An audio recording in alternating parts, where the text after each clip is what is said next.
this will be the next or third, as I'm recording them, I at work least in with my order. mother to sell fruits and vegetables. Good for you, It's kid. fun most days, but hard work. Learn a trade.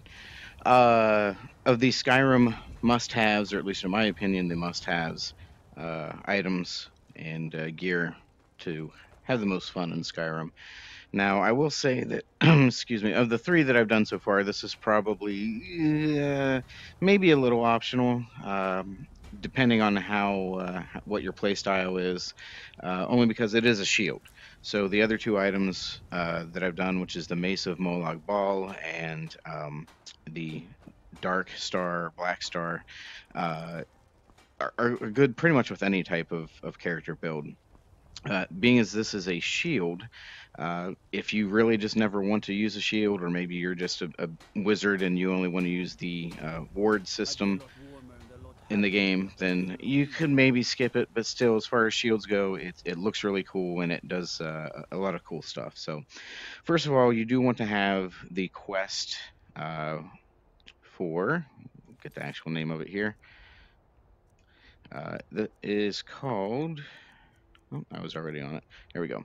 So the quest is the only cure, and I don't believe you can get it until around 11 or level 11 or 12. And I would suggest going to get it as early as possible, because in order to complete it or at least progress it to where I am now, you need these four things: a flawless ruby, a silver ignet, a death bell flower, and vampire dust. Now, um, I say go ahead and get it early because, and then keep this quest active, because that way you'll get a little notification anytime you get one of these items, or if you accidentally get rid of one. So say maybe you sell one or drop one or something like that, that message will pop up saying that you've then lost it. So that way you can go ahead and get it back again. The vampire dust, fairly easy to get. Vampires have them obviously, or even some enchanter stuff. People sell them. Deathbell flowers, again, same thing. They're also in a couple of the major towns, or just a lot of places where there's snow. Silver ingot, again, blacksmith type people are in mines. They're fairly common. The thing that was the hardest for me, and that will probably take you the longest, is the flawless ruby, because there is no set place to get those. I found them finally in a chest at the end of a quest for a lighthouse. I believe it's called putting out the fire or something fire. So I can't guarantee you'll get it then, but that's just where I got it. And so yeah, it might take a while to get all the stuff. So again, I would suggest getting it sooner rather than later. To do that, I'm in Whiterun right now, which you should probably be familiar with. All the way over here to the west, there's a shrine out here, a shrine to Periite. That's where you're going to actually start the quest. Now, beforehand, if you want, you're eventually going to have to go to some areas over here, which will show up on the map as I progress the quest. So you may even want to go over there first, just if nothing else, so you can fast travel. But at least come here to get the quest as early as you can. So I won't go too much into the story. I'll kind of skip past the dialogue in case you care about that type of thing. This thing just died, so we'll go ahead and loot that. Basically, you talk to this guy, you bring him the ingredients, This one needs something. you tell him you have it. Have you? Let Kesh have them. Yes, Kesh. Yes, yes, this will create a fine view.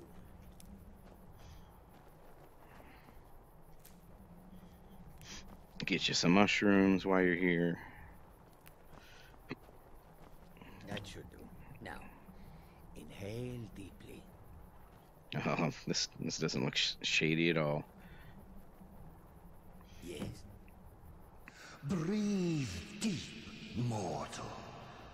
I would have you here. I have watched you for some. So you have, mortal. Go now. Kill Orchendor.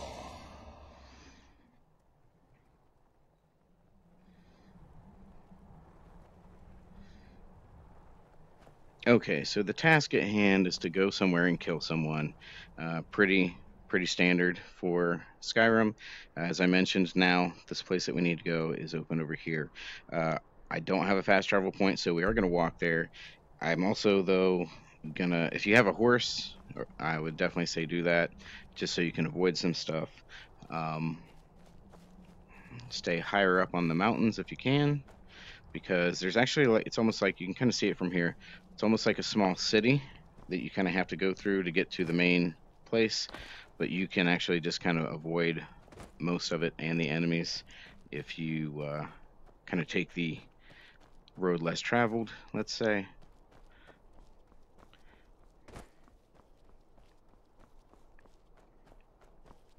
I also would recommend going at night because there, at least in the early part of the dungeon, there are some enemies who will be sleeping if you go at the right time, and that's always helpful.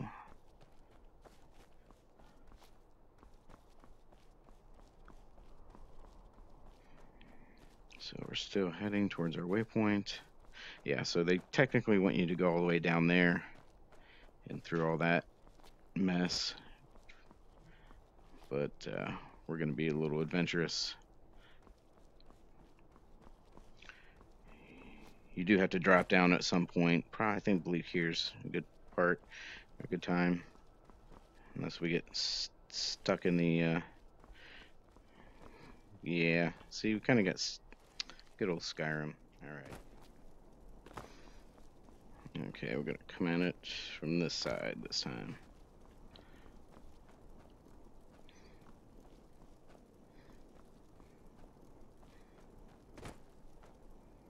Here we go.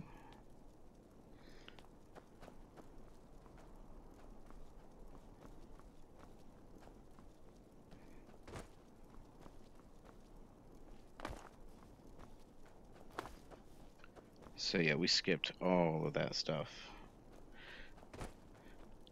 to come down in here. Grab this lever. Now there are most of the enemies in here are human types, but there's also some of the Dwemer robotic type things, so equip yourself accordingly.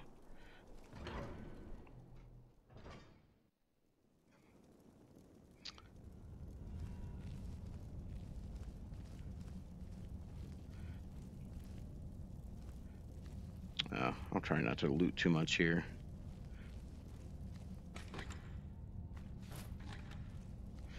Also, a point regarding loot is as you're going through here, there's several chests and options to get loot, but be aware that because it is mostly a Dwemer type site, that many of them are booby trapped. So a lot of times, as soon as you open a chest, you're going to get some enemies that just kind of fall out of the walls or ceiling.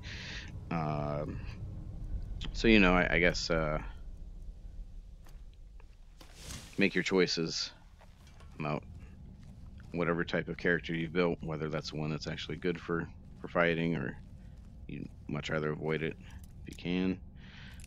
Some opportunities to pick locks. That was pretty easy.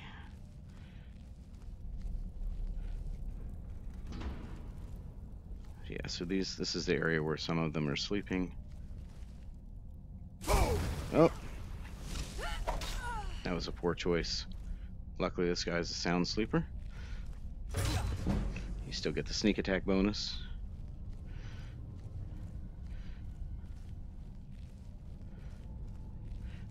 And this is the mace. If you have not seen my other series, the Mace of Molag Ball, obviously I highly recommend it because it does physical, it does health, it does stamina and magic damage with each attack. It also is probably the coolest looking weapon in the game. And just in case you were wondering about the Black Star, that is a reusable soul stone, so what you use to charge weapons and stuff. So our mace is already kind of low on its draining abilities. So we have all the way down here the Black Star. will automatically fill it, and it never goes away. Unlike the other soul gems that once you use them, they disappear. The black star is always there, which is why it is, in my opinion, a must-have. That and this together is probably the only real weapon you need. Actually, that's just for a chest. So, and I know that chest is booby trapped, so we're not even going to deal with it. So while you're in here, you're just going to keep following the arrow to the door or the exit that they want you to go to. Keep in mind, though, there's one big central area that you're going to go to several times. And it's basically you're going to go out into the central area and go into a different door. And then you're going to kind of loop around and then go back into the central area and go to a different door. So you're going to keep going up.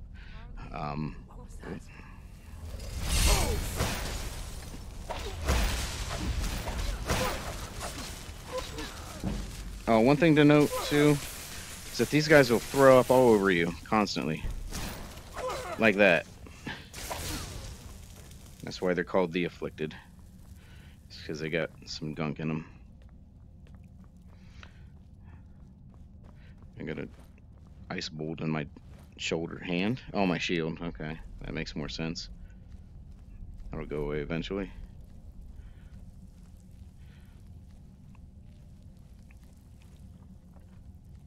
See if we can't get this sneak attack. Yep, I think we're good. Oh, he saw me. Hey, guy.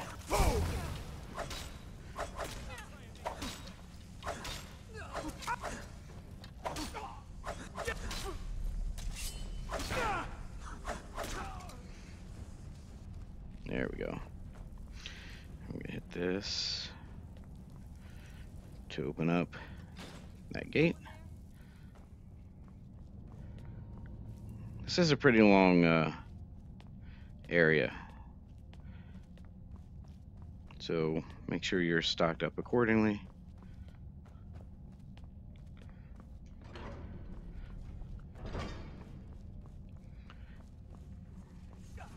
Oh.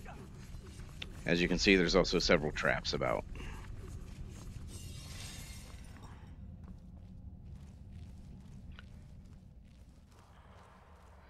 Well, that's just going to be there forever, isn't it? Alright. These enemies aren't too bad, especially one-on-one. You do have to be a little careful, though, when there's multiples. Someone there.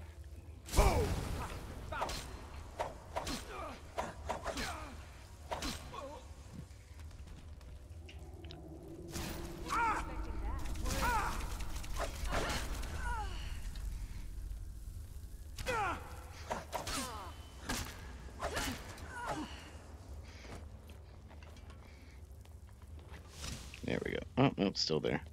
All right. So now this is just another segment. Is someone there? Yep, I forgot to sneak.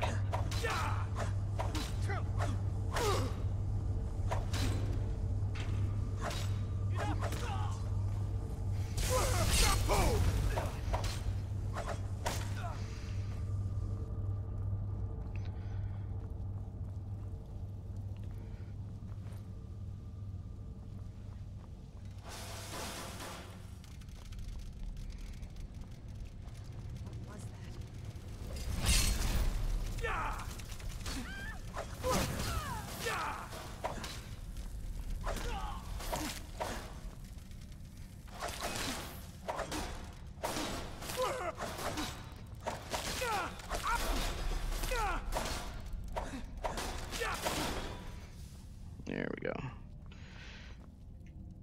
I am going to recharge, I believe. Yeah. There we go. And again, just keep following the quest markers. If you want to explore, feel free.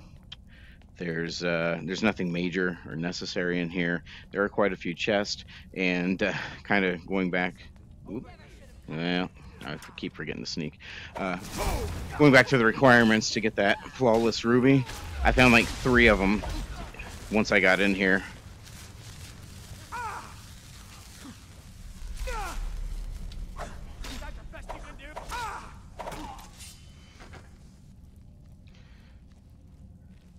So it might also even be worth taking a chance of trying to find one before you start the quest by coming in here.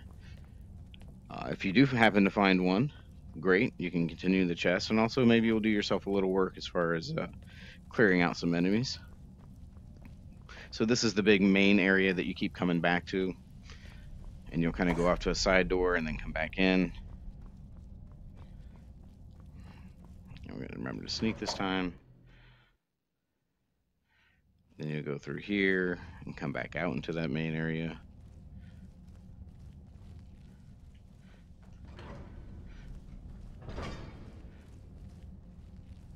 And who knows, you might even be able, if the guy spawns, you might, oh, this is kind of cool.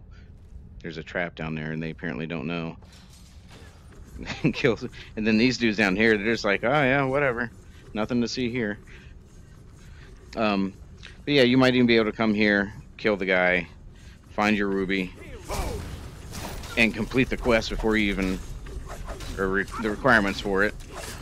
So maybe once you kill the guy and then go visit and drink the green goo to hallucinate, maybe you'll just instant complete it.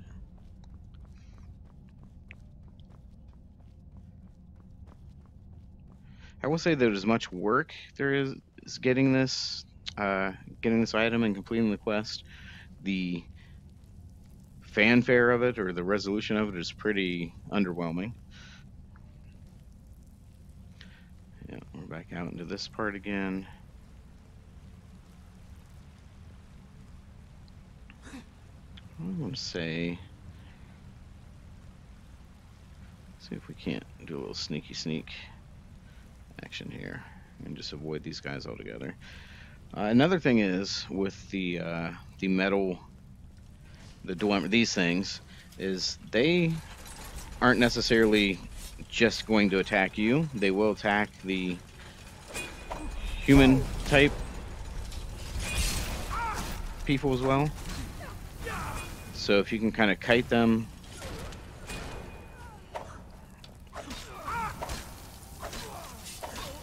towards one another, it can kind of save you some fighting.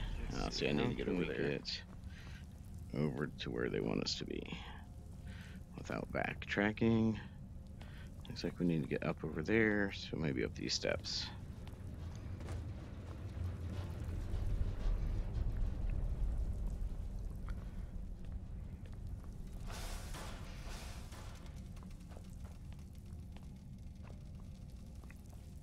There we go. So we're a little over halfway there.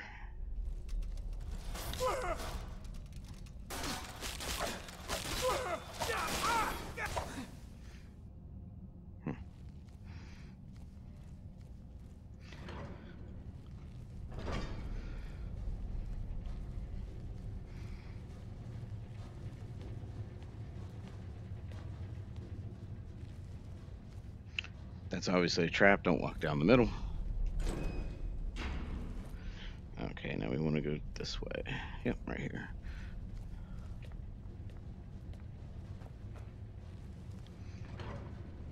Still back out to this main area.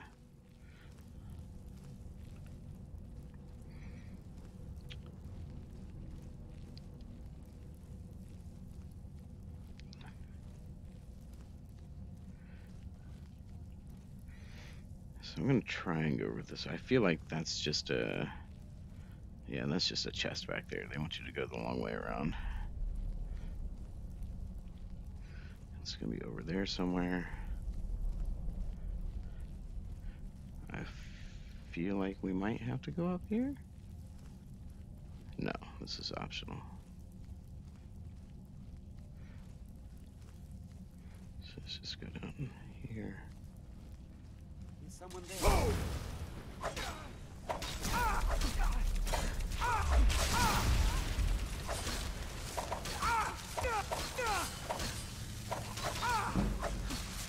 You're no match.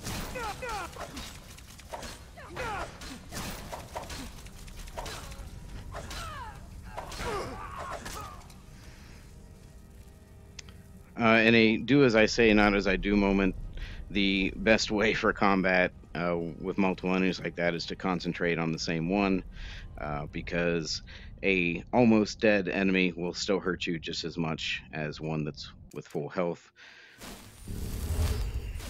So reducing the number of enemies that are hitting you is by far the superior method. However, for right now, I'm not really worried too much about dying. So I'm just kind of being a little cavalier with my fighting. So what you're looking for eventually is that marker to not be in a doorway. You just want the plain old marker by itself, which is what we have now. So that means that the enemy is in this. So I am going to go ahead and do a quick save, just because you never know.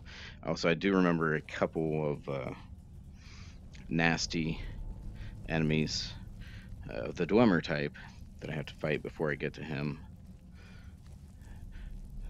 Those being a couple of them. But then there's also one in particular that's kind of big. I feel like I was able to just kind of get by some of them. Oh.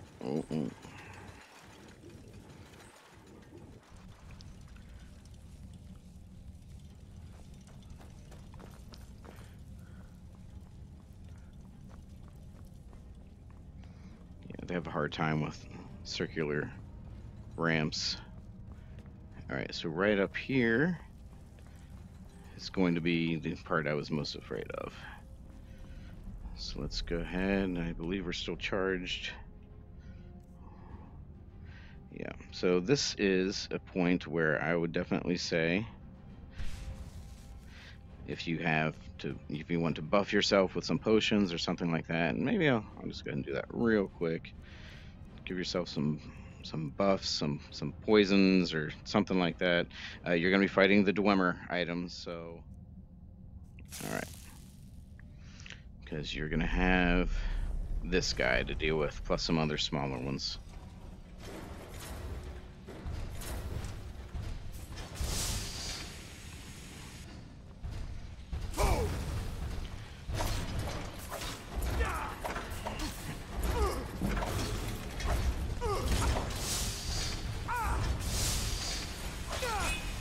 And he adds these little guys too.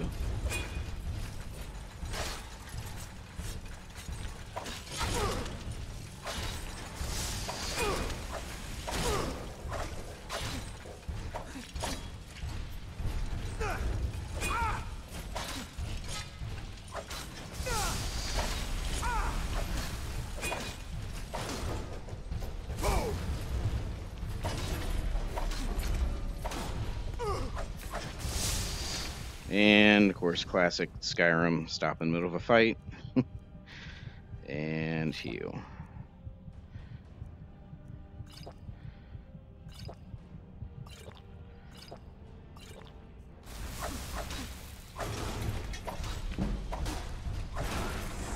There we go. One thing I didn't mention earlier is that these guys do have some pretty good loot on them. Lots of different arrows, these little things if you got the weight for them. Also a ton of gems, soul gems, and usually some oil. Yeah, the dwarven oil. So a really good place with a lot of good stuff. Have a little backup. And just for funsies, we'll do another quick save.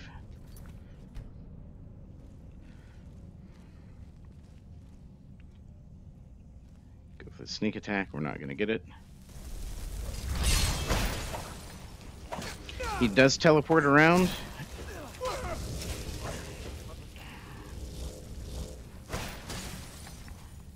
After he's taken some damage.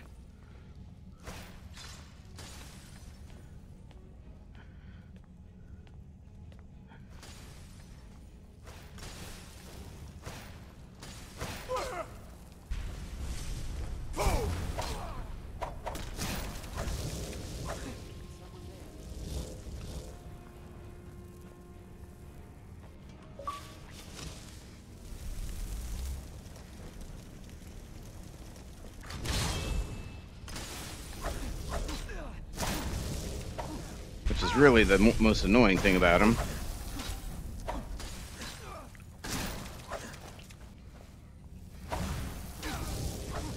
And he heals himself, of course.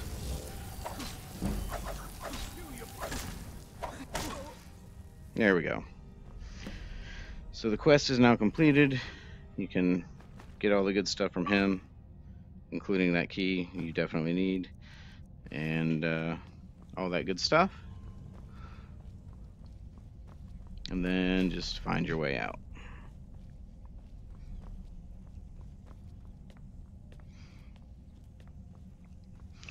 So all in all, it wasn't too bad, but it was kind of long when you think of the fact that I didn't really loot anything for the sake of making a more watchable video.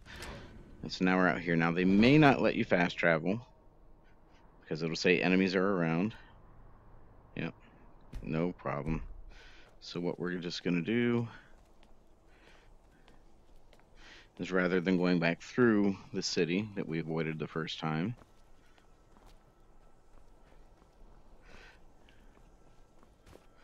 trying to think of a better way, if there is one. But basically, we're just going to get far enough away as we can.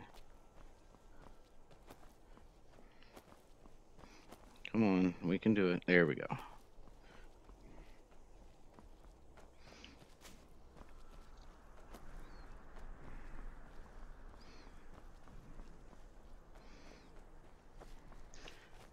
Doesn't matter what direction, you just want to get away from enemies. There you go, should be good. We're going to go back to the shrine where we got the quest. And this is it. There's no fanfare, you just go through some dialogue here.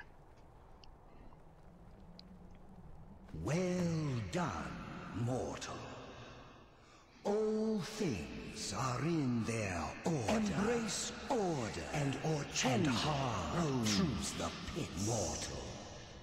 His betrayer will be punished, and your obedience is rewarded. So that's it. That's the quest. There's no real mention of what you get or anything like that, but sure enough, if you go into your items under apparel, you now have Spellbreaker, which is a shield. It has one of the higher armor ratings of the shield classes in the game. So again, if you're a physical melee type guy, it's good for that. But also while blocking, it casts one of the ward spells, so it will block,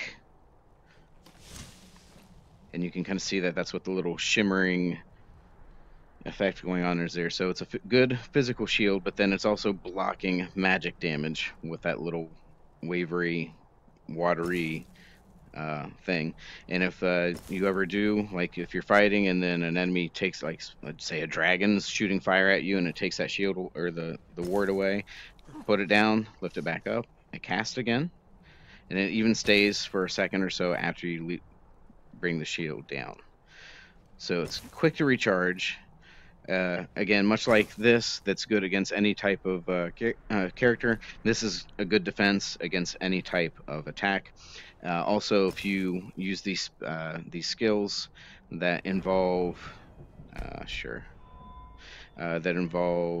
alteration, I believe is the one with the wards, that it will also impact the ward that's cast with your Spellbreaker as well. So basically, there's even ways to power up this beyond.